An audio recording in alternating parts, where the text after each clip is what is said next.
How you can handle command line argument in bash script will be shown in this tutorial. In my previous tutorial, command line argument is used in many scripts, but in this tutorial I will explain detail how you can take command line argument and use the values in your script. First of all, what is the command line argument variables? Command line argument variables are when you provide value at the time of running any script, then those values are called command line argument. And in bash script, to read the command line argument, you have to use $1, $2, this first argument, second argument, and it starts with $0. $0 contains the main script name, and after the script, the value the user will provide will be stored in $1, $2, and so on. In the first example, sending 3 numeric values as command line argument. So I will create the script first. And here you can see, first of all, it will read the total number of arguments provided at the time of running the script. For this, you have to use $hash, and the script will provide 3 numeric values as command line argument. So 3 variables are used here: $1, $2, and $3. And using for loop, each value of the command line argument will be read in the variable argval, and which is printed here. And in this section, the value of these 3 numeric values are added and stored in the variable sum, which is printed later. So first of all, I will set the script cmd1.bash, and now if I run the script bash cmd1.bash, here I have not provided any command line argument, so it is showing total arguments is 0 and no value is read, and no sum is done, so it is showing an error. Now I will provide the command line values, that is 35, 15, and 20.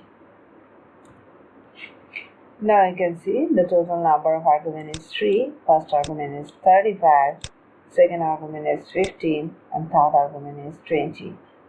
And using for loops, these arguments are printed in one line, and the sum value is printed here. In this way, you can provide not only numeric value, you can provide any string value also as a command line argument. In the next example, taking file name as argument. It is a simple example. Here I will copy and create the script. Here file name, so one argument will be provided, and that will contain any file name, and here wc command is used to count the total number of characters in the file, and which is printed later. cmd2.bash,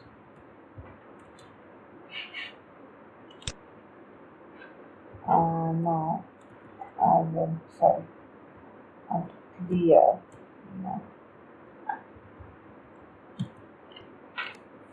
I will run the script now, bash cmd2.bash, and the file name, I will type an existing file name, that is var.bash.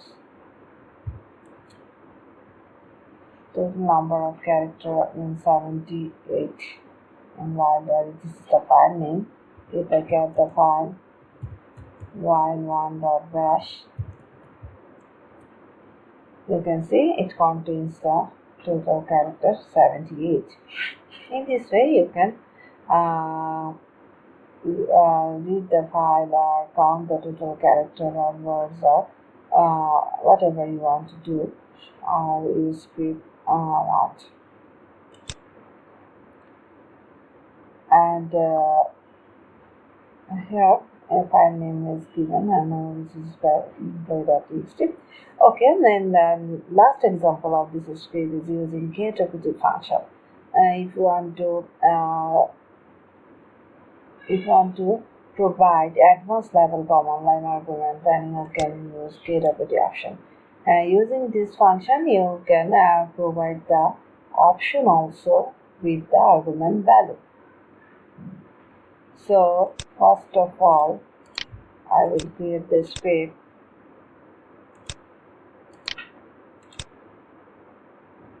and save it. I save the script as cmd3.bash. Okay. Here, while getAPT and 4 options are used, I, M, N, E, and it will read from the arguments this option and the corresponding value of this option with the variable args, which is read in case statement. And if the value is I, then it will store. If the option is I, then it will store the value after I in ID. In the same way, if the option is N, then it will store in name, and if the option is M, then it will store in manufacturing date, and for E, it will store in expired date. And last, all the values are printed here. So now I will run the script. You can provide any value. Here is an example value is given. I'm using it. I will change the file name here. Our file name was bash cmd3. So, and here you can see for option I, value is used P001. For option N, value is hotcake. For option M, the value is a date, and for option E, the value is another date. So it will be the product ID, this is the product name, and it will be stored in manufacturing date, and it will be stored in expire date. So if I run the script, you will get the similar output. This is all about command line argument. If you want the basic command line argument, then it is better to use $1, $2, $3. And if you want the advanced level command line argument, then you can use getOpd. Thank you.